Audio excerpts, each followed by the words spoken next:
Berada Madi. For today's ganap, sayo ko nakauli sa balay. Sayo mi nakauli sa balay. So mag-general cleaning mi, but before that, maglungag sa ta. And of course, hindi na to kalimutan na to ni tubig. Pang malakasang kape later. So while galungag ko dari ang akong partner pod, kaya nagasikaso pod siya sa amo ang lutuonon nga sudan.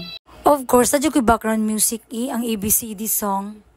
So here na, nakatakang na ko, nakainit na ko, naka-prepare na og ang pangsudan later, o wa nang ngit-ngit, go lang.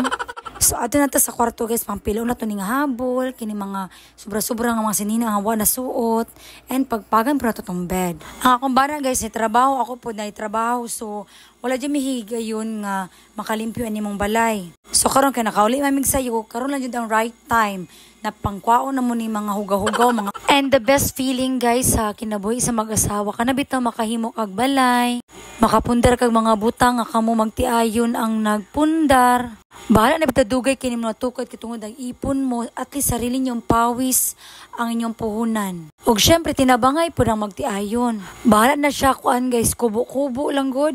Ang importante guys kay happy mo. Wala mo'y ginatapakan nga silingan, di ba? And syempre, duha mo gaplano para sa inyong future. Future niyong anak, sa inyong pamilya ba? Kay kisikin sa may mutabang sa atua, di ba? Sa inyo nga magtiayon. Kamo lang yung duha. Swerte na mo kung naapa inyo ang ginikanan nga ready kayo mo alalay sa inyo ha. Blessed na kayo mo ana. Pero kung dili man mo matabangan, thankful lang gyapon mo kay kaya pa ninyo.